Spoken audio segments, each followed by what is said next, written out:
You're tuned in to Season 3 of the Bird Joy podcast, hosted by Dexter Patterson and Jason Hall. This podcast is for all the homies across the globe, a place to celebrate birds, community, and joy together. We're back with more stories from the birding world, more voices doing dope work in STEM, and more reasons to get outside and enjoy the birds. Are you ready for some bird joy? Let's go. What's up, Bird Joy podcast family? We have a real treat for you all today. Our guest is one of the freshest new voices in birding, and he's got his eyes on the skies for a species that most people overlook and some people avoid. That's right. Today, we're joined by Kojo Baidoo, 23-year-old birder from Maryland who's flipping the script on one of the most misunderstood birds out there, our homies, the vultures. Yes, a certified vulture enthusiast. Yes, you heard that right, folks. He's out here fighting back against all the bad PR, one Instagram reel at a time. Kojo is a recent graduate of Princeton University, where he earned his degree in ecology and evolutionary biology. He's currently a Hubbard Fellow with the Nature Conservancy and trust us, he's just getting started. That's right. Now, let's talk about vultures, content creation, and the power of loving what the world calls ugly. Kojo, welcome to the Bird Joy podcast. Thank you guys. I'm so happy to be here, and thank you for that intro. That was really nice. Yeah. Thank you guys. Hey, you said before we jumped on, you said this is your first podcast interview. Yeah. Yes, it is. Yeah. What breaking ground? We are honored. We are so honored, sir. This is so cool. Yeah, so you're 23, young buck, out here in the world, right? Recent Princeton grad. Yes, sir. Hard flex. Recent Princeton grad. All right. A little. And you are already just making waves and birding in the conservation world. And can you walk us through your journey? Like, how did you get to be the vulture dude on Instagram? How did this all begin? How did you end up studying this kind of stuff in school? Just walk us through a little bit of the history of young to adult Kojo. Yeah. So I started birding when I was 6 years old. Pretty young. My parents were not into it. That's the first question people ask.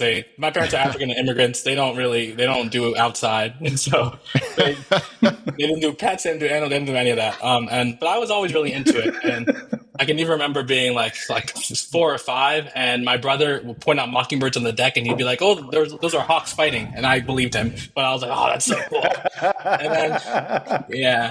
And then in first grade we had like the book fair. We had it every year, and I remember seeing this really cool book. It had a harrier on it, a northern harrier with the yellow eyes, and it was kind of like staring me down. And I was like, it was like speaking to me kind of. But I also wasn't super sold on it. Like I wanted to look around at every other book and make sure, because you only got one free book, so you gotta you use it wisely.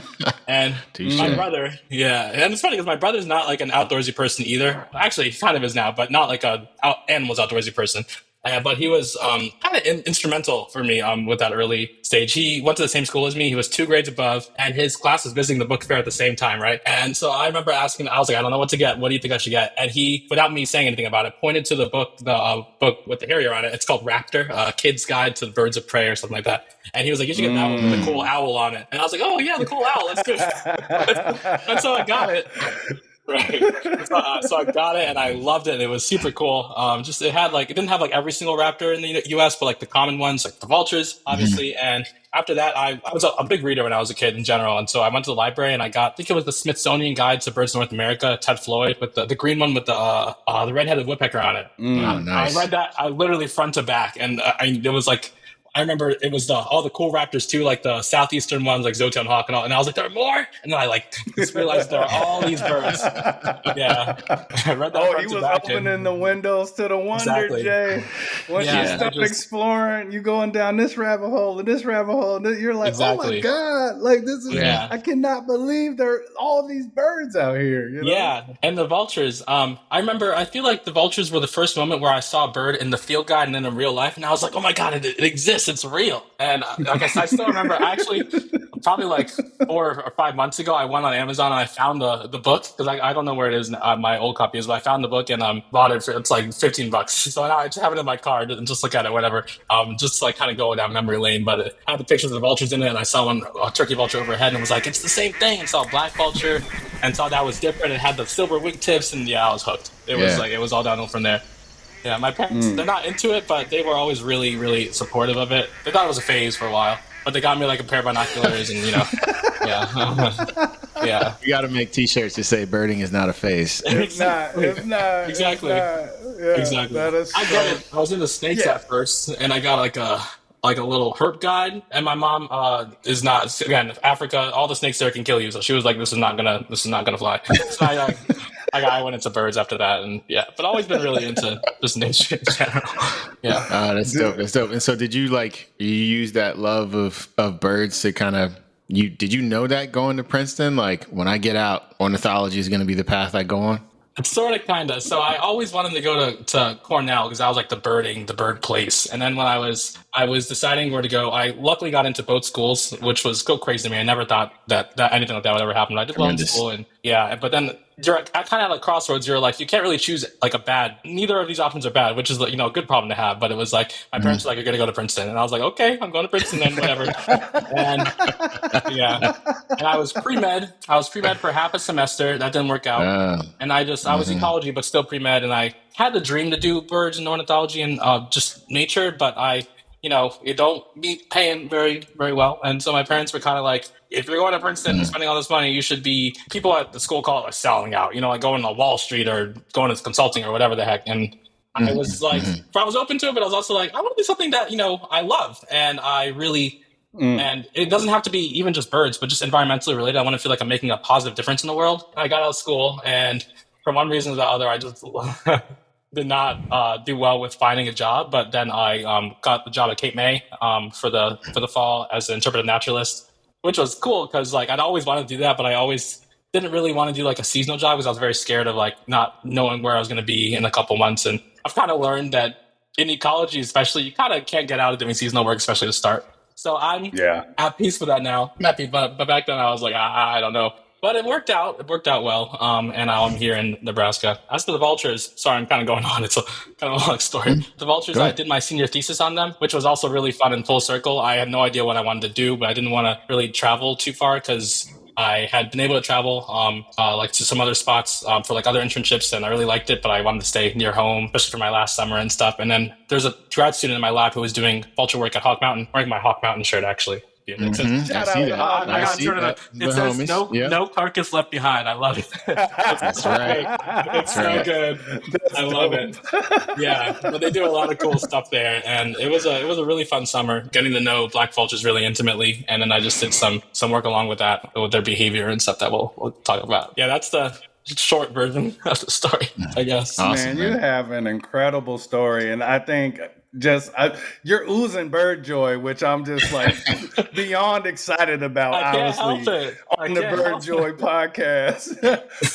But as a young person, as a young birder, a lot of young folks, they don't feel like they belong. Maybe it could be their parents saying, "Are you sure about that?" Do you ever feel like that you don't necessarily fit the mold of what a birder is supposed to be like as young parents or African immigrants, right? Do you ever just feel like, is this for me? Yeah, it's weird because when I was young, I definitely did not at all. Like when you're young, I feel like black people learn earlier than some other races, but like you kind of don't really know much about, I guess, social dynamics or anything like that. And I learned again quickly. But when I was really getting into it, I didn't really think about the fact that I was the only, not just the only black kid, but really the only kid around who was doing it, at least where I was. And then, of course, later on, you learn about racial dynamics, and you realize like I'm the only black guy out here, and people, they come up to you and they assume that you're not good at it, I don't know, maybe not good at it, but at least novice. And even though you got I have a huge camera and pretty. Like I got the I don't know. I don't feel like I look like a novice, but like people will still kind of assume and always happen.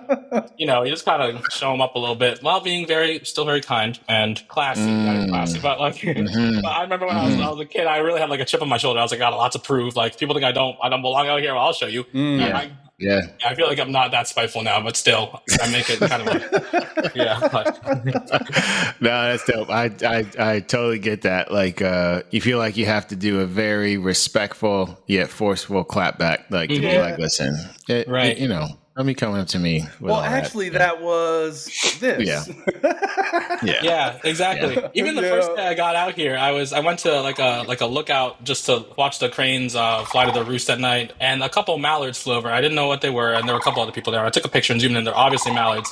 And the guy's like, "No, those aren't mallards. They can't be mallards." And I was like, "Dude, look at the photo. They're mallards. Like, I don't know what to tell you." And again, relaxing. It's just not that serious for one, but two, they're mallards. No, that's also dope, just man. birding, you know. Yeah, so I try not to take it too personally. But following up on that, Kojo, what helped you stay inspired though, as you go to these spaces that weren't necessarily diverse, didn't necessarily see young Black people there? What kept you motivated and inspired during those times? Well, without I guess appealing to the name of the podcast, 100% the joy, the bird joy, for lack of a better term. It was just, I wanted to be there. No one was going to stop me from being there. And at the end of the day, you know, you're outside, you're enjoying nature, and no one can fault you for that. People can try. People have tried, not just me, but, you know, a lot of people. And then you're not doing anything wrong. You're simply enjoying the space that everybody deserves to enjoy. So that kind of just kept me. I will say I've always been kind of a contrarian. I've never really enjoyed doing what everybody else does, which is kind of annoying because it's like when I was younger, it's like an individuality complex thing. And now I'm just like, okay, like don't do that as much. But also like, it's just kind of the way I am. I didn't mind being on my own as a kid, wandering around, doing whatever. And so I think that early experience really just kind of getting my bearings. I used to run around my neighborhood trying to find whatever birds I could find just on my own. I didn't do my like a real bird walk until I was probably 3 or 4 years into it. But that early experience kind of helped me, I guess, find my footing and be less self-conscious about it, I think. Because, like, you know what you're doing. You really enjoy what you're doing. And, again, no one can really say anything about that if it's true. So, yeah. Sure. And that's, you know, a lot of us start out, especially Black and brown folks, start out doing it by ourselves, right? Because entering those already established spaces isn't always there, or exactly, we don't know how to on-ramp. And so, I spent 20 years in Philly thinking I was one of 2 Black birders in the entire southeast of Pennsylvania until Black Birders Week. Yeah. When I get on Twitter and I'm like, oh my goodness, there are homies like in Jersey, Maryland, Delaware, right? And like, but we just had again, shout out to the folks at Black AF Princeton. We had no idea. And I'm wondering, was there, as you were going along your journey there, right? You mentioned that mom and dad were supportive, but they wasn't about to be climbing through the bushes with you looking for that little sparrow.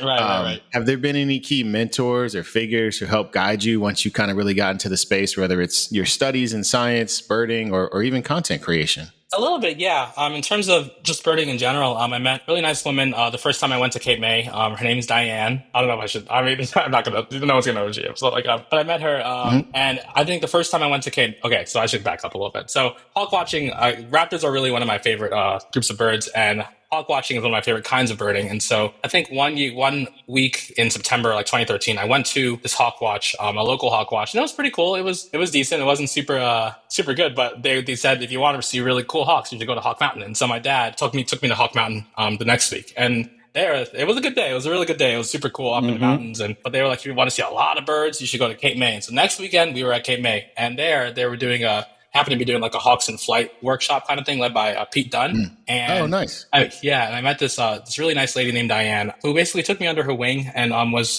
she lived in Jersey, was on the New Jersey Audubon board and kind of just showed me around and introduced me to a lot of people out in Jersey. So it's funny. I kind of joked at one point. I feel like I was more well known in Jersey than I was in Maryland, just because I only went up there a couple of times a year. But like when you go up there again, you're pretty distinctive. You're seeing birds, so I'm pointing out cool birds, but I just felt kind of really welcomed up there. And she was really kind of the catalyst for all of that. She helped me do my first World Series of birding back in the day and she actually introduced me to the Youth Maryland Ornithological Society, which I had no idea that existed. I met them for the first time, not even in Maryland. And they're a really nice guy named George Radcliffe, who still leads it today. Yeah. He does some really, really great work with youth. And it's crazy. Back then there were maybe like 15, and now they're like 30, maybe 40 kids. And Maryland is like a youth birding force. It's so crazy. Back in like the earlier days, there really weren't too many of us, but George and Diane were really, really influential. And even my dad too. I mean, my dad, my parents weren't birders, but again, they were really, really not really, what's the word? Supportive. And my dad would drive me. It's funny. My dad became the guy who drove me to a lot of the places, but my mom was actually the person who took me to my first ever Baltimore Bird Club walk. It was like a warbler walk. And again, that was like a moment where you see the pretty little warblers on the page, and then you see them up in the trees, and it's like, oh my God, like I still have a mental image. Yeah. My mom's I love a doctor. that. Your dad's driving you to the mountains. Right. He's all driving over. you to Cape May and taking He never you. did that. Yeah. So, that 3 weekends was kind of crazy, but he never did it again. But it was still super formative 3 weekends. Yeah. So who took you to see your first vulture? Oh, I think that was a self-driven kind of thing. I think that was just flew over the backyard or something. One time, my mom left some chicken thawing on the deck, and a vulture swooped in and grabbed it and ate it, which was hilarious. I was in like 3rd grade. I was like, it was great. It was great. But yeah, Look, the homie remembering birds from the 3rd grade, man. Like, I know, man. I think you have found your spot. Yeah. Yeah. But the vultures, they found me. It. They found me for sure. Yeah. Speaking of the vultures and how they found you, they get this bad rep. And some people think they're creepy or they're gross. What drew you into these birds specifically? I think it was that first connection I had with them, where they were kind of like, they were essentially my spark bird, or if you really want to do it, like mockingbirds were my spark bird, but like vultures, once I knew what birds like were and everything, were my spark bird. And I think, again, it kind of goes back to that contrarian thing where I kind of like going against the grain, and I can't help it. Like I feel like I've become a lot less insufferable about it, but I still kind of can't help it. I like what a lot of things people don't like. And even just birding is an example of that. I was always like the only kid in my school who was remotely interested in anything like that. But yeah, the vultures, at some point I was just like, come on guys, like it's nice when there's nothing else around, especially as a hawk watcher. You can always count on them to be around. I really enjoy that about them. Even if sometimes you wish there was something else. I don't know. I appreciate the common birds, especially them, because they're just so omnipresent. Like you can look up, in some cases at least, you can look up at any point and see one. You're like, okay, well, at least some things will never change. You know what I mean? That's what I really like about them. Yeah, that's awesome, man. Like we have a lot of folks that we'll see them, especially turkey vultures, kind of just hovering around, around Philly, certainly Jersey. And I think the coolest part is like we'll have people that come on our bird outings and like they've seen them flying, but then one day we'll have one sitting in a tree or something close enough to scope, and they actually get a good look at like the head and the beak and the hook, and they're like, oh, okay. Look at that. Right. That's what they look like. I remember when I went to there's a place out here, Dexter, called Conowingo Dam. Oh yes. That has a ton of has a ton of bald eagles, but people don't realize it's also got a ton of black vultures. That's they like to rip some of the I guess cushioning or sealant in between car doors and stuff. And like it's the funniest thing. I'll like roll through the parking lot, and I don't know how they make the decision, but they'll just choose one car and just get it. Like they just I'm like, I don't know who this person is, but I feel sorry for them when they walk back to their Toyota Tacoma because it's about to be jacked. It was so bad there that they have the sign. I don't know if you saw that when you were there, the beware vultures. Yeah, I've seen them. I've taken selfies with those signs. Like they're absolutely hilarious, right? And people are like, what do you mean the vultures are going to come after the ceiling around my car door? Like, and they does will. anyone ever figure out why they like a certain chemical in there or something? So I've entertained a lot of fan theories about this, and what I've kind of come down to is that they really like rubber, especially like the rubber on windshield wipers, and I think it's kind of like an enrichment activity for them. It kind of simulates pulling the meat off a carcass almost. That's my guess. I still have no idea.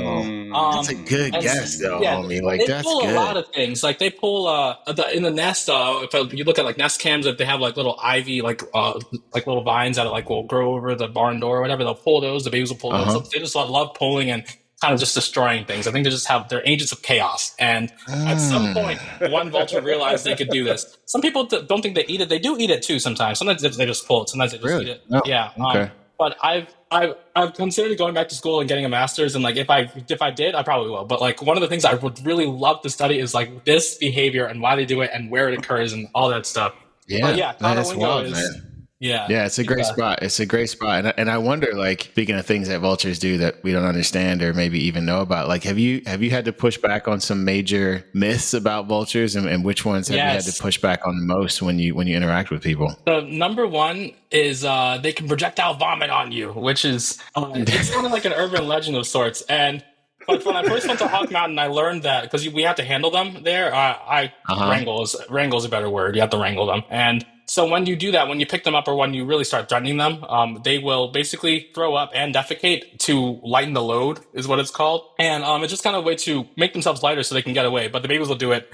It's like an instinctual thing, even when they can't fly. It can look kind of like it's not like a thing they can aim and like shoot and point, as far as I know. And at one point I really scoured the internet because I was like, where did this come from? I still have no idea. It seems to happen more with turkey vultures than black vultures, but still, it's kind of like a thing. But really, what they do is they just throw up. It's the action of it that also kind of puts a lot of would-be predators off. Like if it's a big meal, of course, and kind of spurts and it's crazy, but they can't like throw up on you from 15 feet or like whatever the myths say. Like that's a major one. It's not like The Exorcist where they like hitting you from across the bedroom. It's not like that. Yeah. Every time I saw it, it was kind of like dry heaving. They're like just like it's gross. It's really gross. And I will say, as much as I love them, I don't think I will ever handle another vulture again if I can help it. I didn't even get to do it that many times, but like they're really stinky. That's what I'll give it.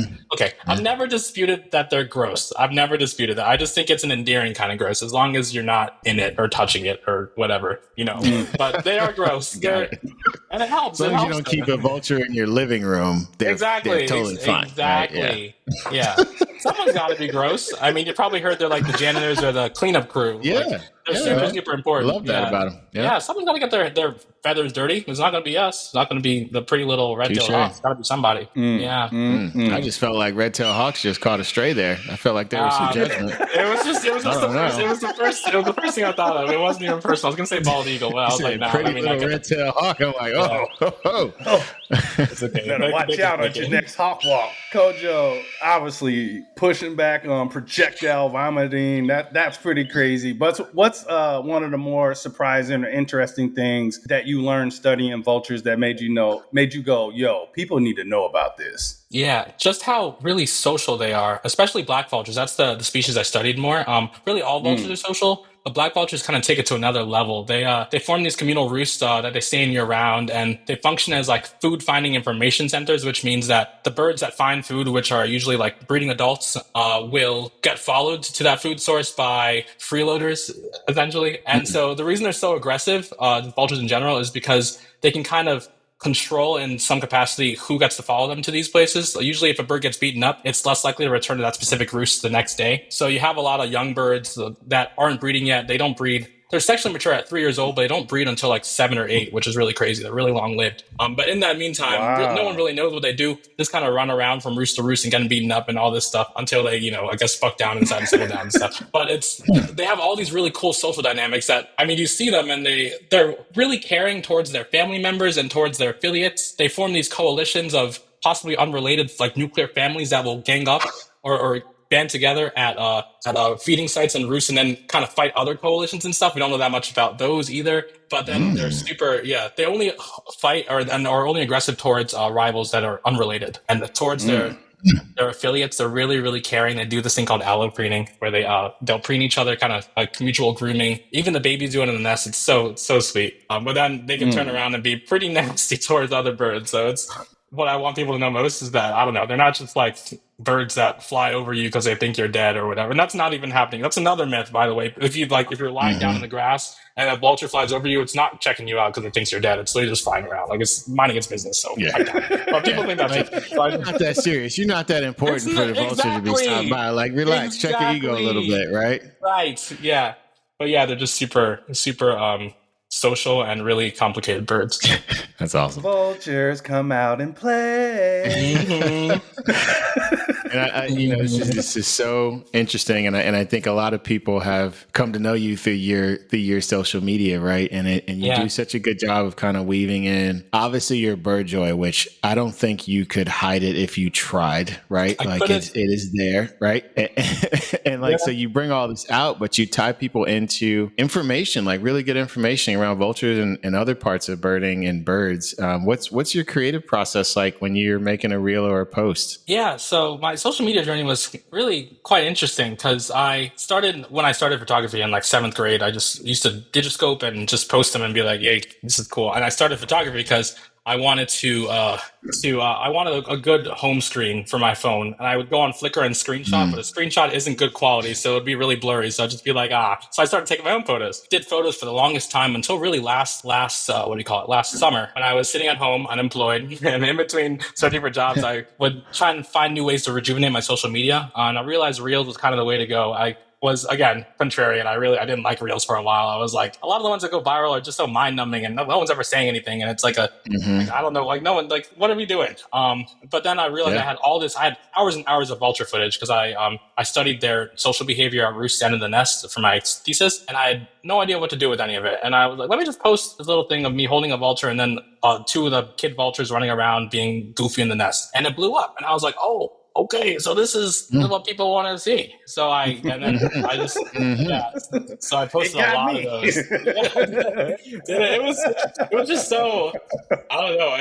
It was crazy. It's kind of scary because it's like a dopamine rush, and like sometimes like when a video blows up, I'm just like, oh my god, it just keeps going up. But like they're fun to make too. Talking about Conowingo Dam, after a while, I was like, let me find real live vultures and try and see if I can get video of them with my big camera and everything. And I realized Conowingo Dam is an hour away. There are vultures there 24/7. Let me see if that works. And it was great. They were there. They were doing amazing and being crazy on cars and all this stuff. And so that really helped as well. When I'm making a reel, you want to make it eye-catching, but again, also informative.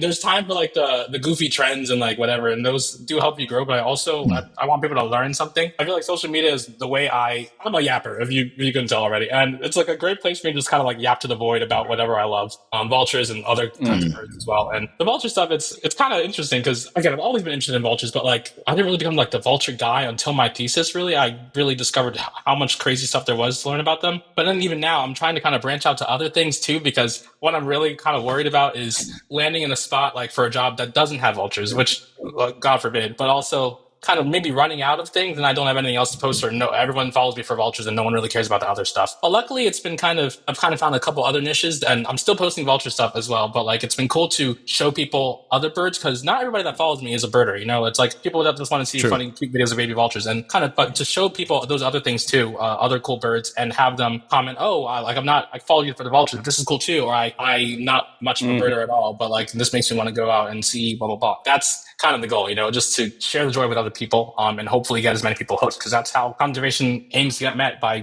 getting people to care about them. Yes. When they I always say, if you get people to care, you can get them to do, right? Yes, indeed. So you get them to do something. You can get them to donate. You can get them to come on a bird walk. You can get them to do some citizen science. You can get them to do a bunch of different things. You mentioned a couple of the videos, and they definitely got me. If there was one reel that kind of sums up your vibe and the message, if somebody's listening right now that hasn't found you yet, which one would you pick for them to go watch, and why? Probably a recent one I just did. It's a Sandhill Crane vlog, and I've been trying to get into the vlog stuff recently because I've realized people really like hearing like and seeing the face and voice behind the camera as well. That was another thing I kind of had to learn this past year, that you can't just, you know, be posting like the actual birds, but like people like hearing your story and like what you like about things as well. And so I've started doing these vlogs. I did one in the summer, or in the fall, it came May, and it didn't do that well. And I was like, maybe it's just too long. People have horrible attention spans nowadays, not getting any better. So I was like, maybe that's not what I want to do. And then I got here and I found these short-eared owls. And I was like, let me just do a vlog, like a 1 minute, 30-second vlog about me finding these owls and watching them, you know, fight with each other and find voles to eat, and just, you know, being owls. And that did really well. So I was like, okay, let me try cranes, because the other crane stuff wasn't working. But I was like, if I do meat and cranes, you know, someone might like that. And it just kind of blew up. I'm really happy because I worked really hard. I worked so hard on it because I hate the way my voice sounded, voiceovers. I had to do it so many times and all that. But like, it's just it's succinct. It kind of, I think it sums up my vibe well. Again, like you said, I couldn't have my joy if I tried, which I kind of like about me. Even in like job interviews, people like have noticed I light up when I'm talking about what I love, and I think it's a strength of mine. And I really, really like that. It's kind of weird to say like it's organic, but it is organic. Like I don't have to hide it or fake it or anything. Mm-hmm. And it really works, I guess, to that advantage. It kind of shows people how exciting these things are. It helps when you have like cool clips and things too. But I think that really how you communicate the story is really important too. And just kind of being myself has really been what works the best on Instagram, I found, or while making social media videos. So that one I think is a good kind of showcases my personality really well. And the vulture stuff is also great too. I'm looking forward to doing some kind of vulture vlog at some point. I'm sure it'll do really well. But like those vlogs, I'm really trying to do more and kind of showcase my personality more because it seems like it really resonates with people. That's because humans love a good story. Yeah. And the algorithm. people love authentic human beings. So when you're yourself and you're getting all excited and jacked up, that gets people excited. And then they're like, look how excited this dude is. Now I'm going to learn from him because what is making him so happy and so excited? So continue to do that. And just be yourself, man. And when you do that, you'll be fulfilled making the content. Right? Yes, like you won't just 100%. Be like, oh, I'm doing some TikTok dance or some trend, or you'll be like, I'm actually teaching people something. I'm actually not one of the many people doing the same thing out there. People will come to you because it's real and it's authentic. So I love it, man. I love your content so much. Make sure y'all go check out that crane video. Thank you, guys. Yeah, man. That's awesome. That's awesome. And if you can't tell, Dexter teaches this as a professor at the University of Wisconsin, podcasting and social media. So any advice he gives you is coming from a professional's perspective. Yeah. Just so you know, you're sitting in the room with the master. With the master. Yeah. Nice.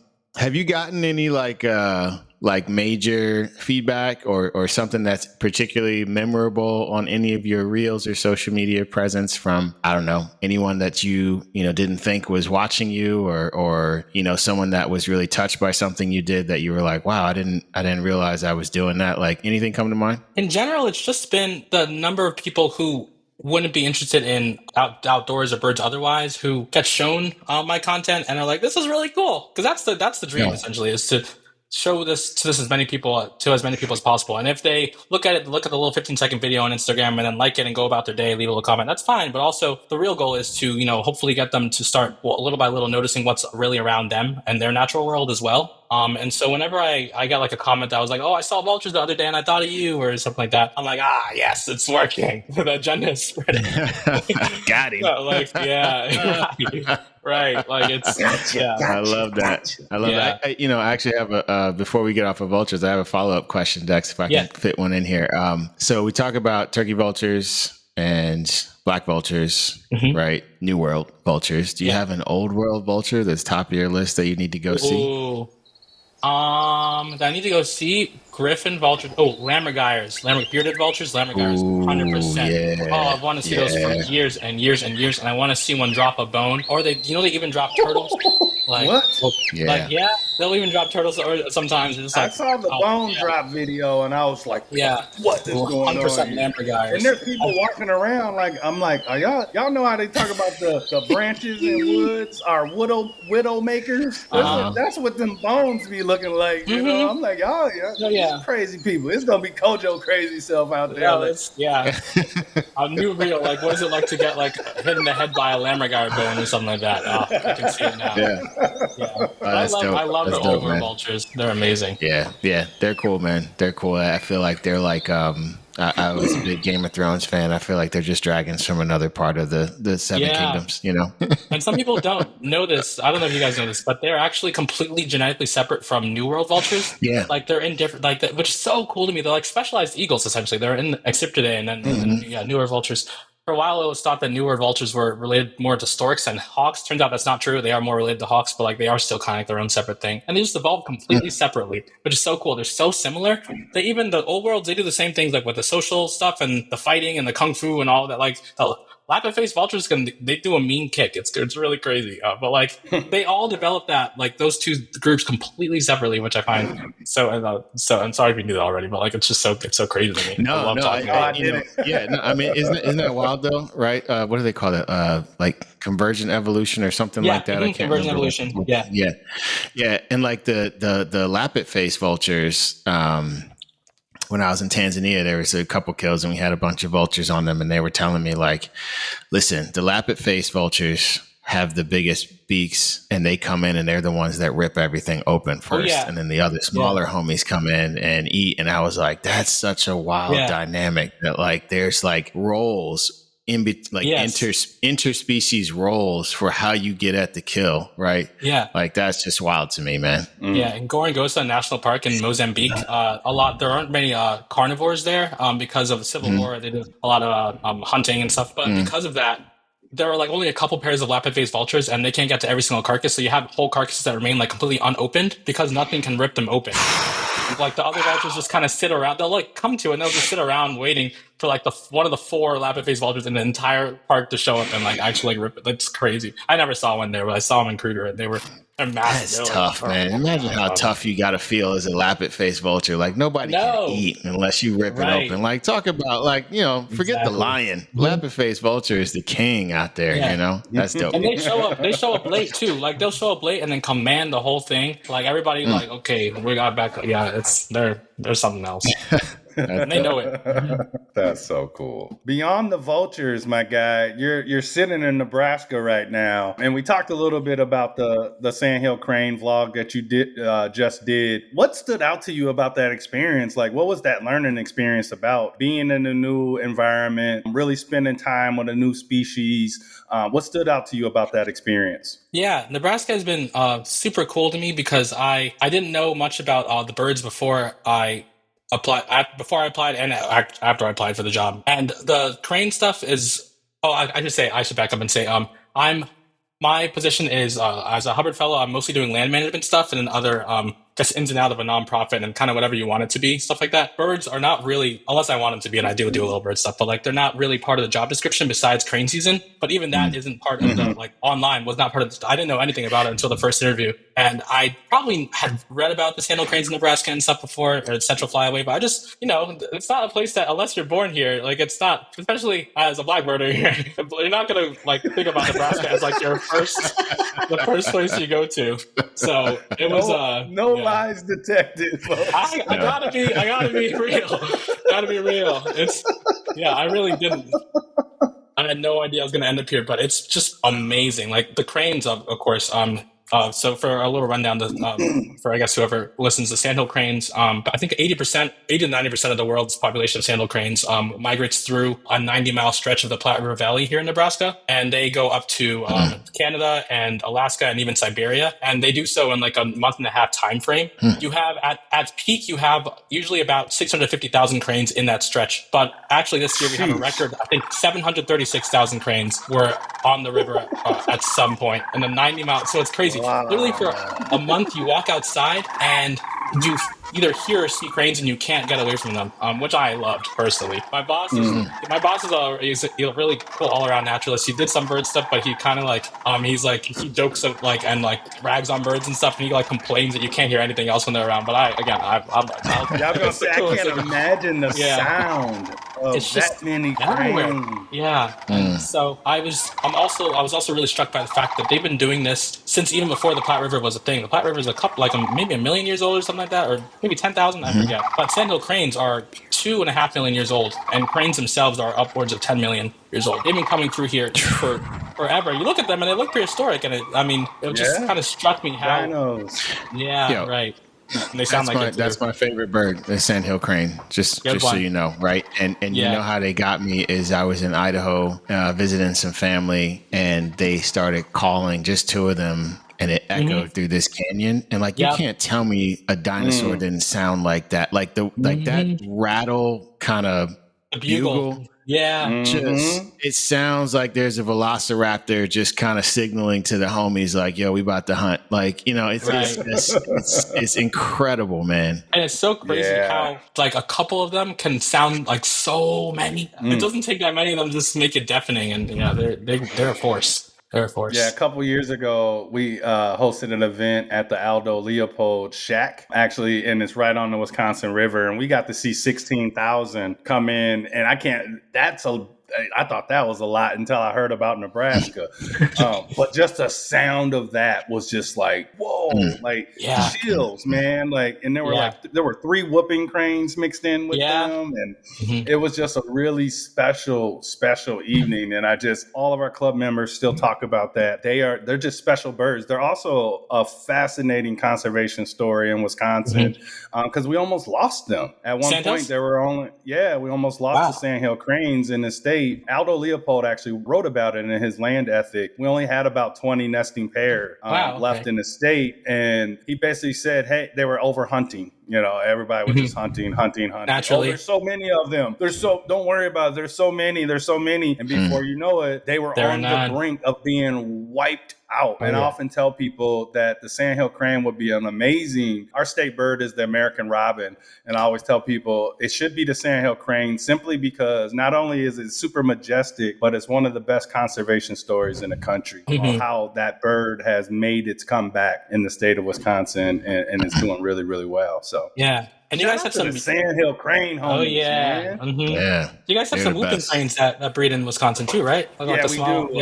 We do have we got a nice, one of the larger populations of whooping cranes in the entire country. Not a lot. I mean, it's like 70, 80 or something like that. Yeah. Yeah, it's the most endangered crane in the world. So it's every time I see one, I go up to Horicon Marsh, and every time I see one, I'm just like, I can't believe it, because I know I'm super lucky that I can see these birds, hopefully for years to come. But every spring and summer, I go up there and I see them, and wow. Yeah. Like, this Talk is about beautiful a force. Yeah. And they're almost as tall as me, which is embarrassing. I'm like 5'8", so they're almost there. They're about 5 foot. So they're I'm right there with you, sir. Right there with the you. tallest bird in North America. I think I was 5'9" when I was in high school, and then I just been shrinking ever since. So I'm technically 5'7" and 3/4", but I say 5'8" because no one will check. That's all right. That's all right. No one needs to know. We just wear shoes, look tall, stand up straight. We're good. Expose myself. Oh man. We're keeping it real. We keep it real on the Bird Joy podcast, Exactly. No catfishing here. No. So you got your Hubbard Fellowship, you got your online stuff going. Any big goals for your career, your content, for the cranes, for the vultures, for anything that you're like driving towards right now? Nothing in particular, just growing really. And honestly, if I'm being blunt, monetization in some capacity, I'd really love to see if I can make some kind of career. Of course not, maybe not full time, but like at least some kind of side hustle off things. I've thought about prints. I don't really know how to go about that. One thing I learned, especially this recently, is that my photos I think they're probably good enough to buy. It's like a saturated market, but like since I have a reach, and maybe I could get some nice little vulture portraits up in someone's family room or something. That'd be fun. So I've thought about that. Instagram is really, I guess, since you're creators, you guys probably know, like they are only doing like kind of beta testing on a lot of monetization stuff right now. So I'm kind of grinding and hoping that they invite me to that. Started on TikTok now because they have like an actual creator fund. You got to have 10,000 followers and have videos over a minute and a half or something to get invited. But like I'm kind of working towards that right now. And it's nice because since I just started posting on TikTok, I can post all the stuff I post on Instagram again. And I don't really have to, I can remake it or like just like kind of maybe tweak it a little bit. And it's kind of fun to see it, like a whole new audience, really. It's definitely a younger audience on TikTok too, which is kind of interesting to see. Yeah, Instagram's for us old people. That's as far as we're going.